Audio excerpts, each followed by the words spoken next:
अस्सलामु अलैकुम वरहमतुल्लाहि वबरकातुहू। हज़रात, जैसा कि आपको ये बात मालूम है कि कुछ दिनों पहले एक प्रेस कॉन्फ्रेंस की गई जिसकी वजह से ना सिर्फ महाराष्ट्र बल्कि पूरे हिंदुस्तान के मुसलमानों में से एक बड़े तबके का दिल दुखा है।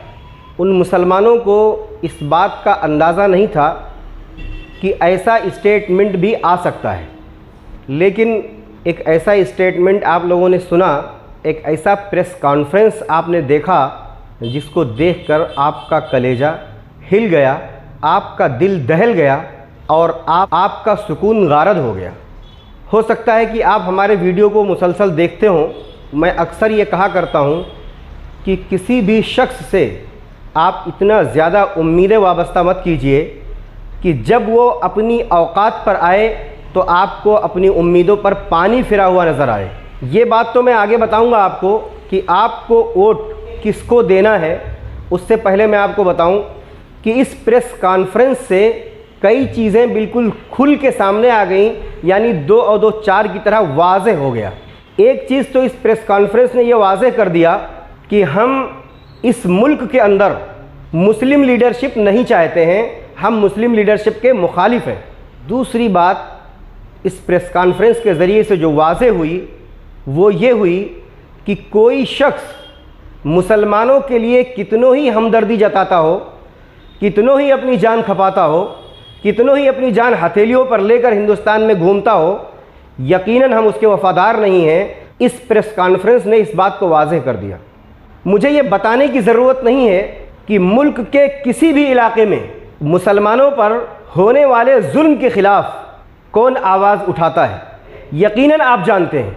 लेकिन आपने अभी इस प्रेस कॉन्फ्रेंस में देखा कि उस पार्टी के अक्सर कैंडिडेट को साइड कर दिया गया और जिन्होंने पूरी ज़िंदगी कभी मुसलमानों के लिए एक जुमला भी नहीं बोला है, अपना चोंच भी नहीं खोला है, उनकी हिमायत का ऐलान कर दिया गया। बल्कि इसको कहते हैं मुसलमानों के जज्बात से खेलना, मुसलमानों का मजाक उड़ाना। तो बहरहाल ये बात भी वाज़ेह हो गई कि कोई शख्स मुसलमानों के लिए कितनों ही अपना सर खपाता रहे, हम कभी उसकी हिमायत कर नहीं सकते। हिमायत हम उसी की करेंगे जिसको हमारा दिल चाहेगा। अच्छा, इलेक्शन के टाइम ये सवाल लगभग मुसलमानों के दरमियान छोड़ दिया जाता है कि इस बार मुसलमान किसको वोट देंगे। अरे मुसलमानों, ये सोशल मीडिया का ज़माना है, ये इलेक्ट्रॉनिक मीडिया का ज़माना है, यानी हिंदुस्तान में जो कुछ भी वाक़ हो रहा है वो इंसान अपनी उंगलियों के इशारे से अगले पल में देख सकता है, अगले मिनट में देख सकता है। ऐसा दौर चल रहा है। मुसलमानों के वोट का हकदार उस शख्स के सिवा कोई हो ही नहीं सकता जो मुसलमानों के लिए पब्लिक मैदान से लेकर पार्लियामेंट तक आवाज़ उठाता हो। उससे बड़ा मुसलमानों के वोट का हकदार कोई हो ही नहीं सकता। और अगर कोई शख्स उसके अलावा फर्स्ट चॉइस बनाता है किसी और को मुसलमानों के वोट का, तो सही बात यह है कि वो इस कौम का गद्दार हो सकता है, लेकिन वो मुसलमानों की रहबरी नहीं कर सकता है, मुसलमानों का रहबर नहीं बन सकता है। जो मुसलमानों को ये बता ना सके कि तुम्हारे वोट का असल हकदार कौन है, वो क्या मुसलमानों की रहनुमाई करेगा, वो क्या मुसलमानों की रहबरी करेगा। बाकी प्रेस कॉन्फ्रेंस का मिल्लत इस्लामिया पर असर पड़ने वाला नहीं है और ना ऐसे प्रेस कॉन्फ्रेंस करने वालों का कोई असर है। आपको मैं बताऊं कि जो साहब प्रेस कॉन्फ्रेंस कर रहे थे, इंडिया अलायंस के सीनियर लीडरान को खत लिखा, यानी राहुल गांधी को खत लिखा और कहा कि हम मिलना चाहते हैं। आप यकीन मानिए कि उस खत का जवाब भी नहीं आया। ये है उस प्रेस कॉन्फ्रेंस करने वाले साहब की अहमियत उन लीडरों के नज़दीक जिसके लिए ये हिमायत का ऐलान कर रहे हैं। महाराष्ट्र के अंदर वही साहब जो प्रेस कॉन्फ्रेंस कर रहे हैं, उन्होंने ही शरद पवार को खत लिखा कि मैं चाहता हूं कि इत्तेहाद के ज़रिए इतने मुस्लिम नुमाइंदों को टिकट दिया जाए। आपको हैरत होगी ये बात सुनकर कि शरद पवार ने इनके खत का जवाब भी नहीं दिया। टिकट देना तो बहुत दूर की बात है, इनकी ये अहमियत है कि इनके खत का जवाब भी नहीं दिया। तो आप इससे अंदाज़ा लगा लीजिए कि इनके ऐलान का क्या हश्र होगा, या ये जो हिमायत किए हैं इस हिमायत का क्या असर होना चाहिए।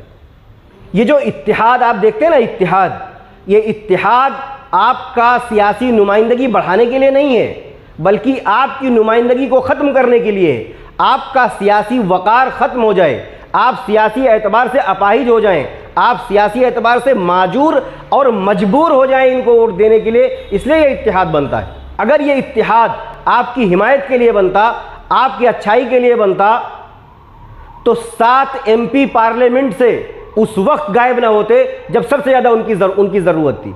लेकिन आपने देखा कि इंडिया अलायंस के नाम पर जिसको आपने वोट दिया, वही लोग जब सख्त मुसलमानों को ज़रूरत थी उनकी, वो 7 MP पार्लियामेंट से वॉकआउट कर गए। आप बताइए इस इत्तेहाद का क्या फ़ायदा हुआ आपको? आज महाराष्ट्र के अंदर जो नारा दिया जा रहा है महागठबंधन का, ये महागठबंधन आपकी सियासी वकार को बढ़ाने के लिए नहीं है, आपकी सियासी अहमियत को ख़त्म करने के लिए। ये चीज़ आपको समझना होगा। अगर ये इत्तेहाद आपके सियासी अहमियत को बढ़ाने के लिए होता तो मुसलमानों को नुमाइंदा बनाया जाता, मुसलमानों को उम्मीदवार बनाया जाता। लेकिन आपने देखा कि इस पूरे इत्तेहाद ने मिलकर उन्हीं 6 मुसलमानों को टिकट दिया जो मुसलमान पहले से MLA थे। तो जब इनके इत्तेहाद के बगैर वो 6 मुसलमान MLA थे, तो इनके इत्तेहाद का क्या फ़ायदा है हमको? अगर इनके इत्तेहाद से 6 के बजाय 12 मुसलमान सिलेक्ट होकर आ सकते और 12 लोगों को ये टिकट दिए होते, तो हम समझते कि हाँ, ये मुसलमानों के हमदर्द हैं। ये मुसलमानों के हमदर्द नहीं है। इसलिए जिन लोगों ने इनकी हिमायत का ऐलान किया है, उनको सोचना चाहिए कि वो क्या कर रहे हैं। अब मैं आपको बताऊं कि महाराष्ट्र के अंदर इलेक्शन हो रहा है, 20 तारीख को वोटिंग होनी है। आपको वोट किसको देना है?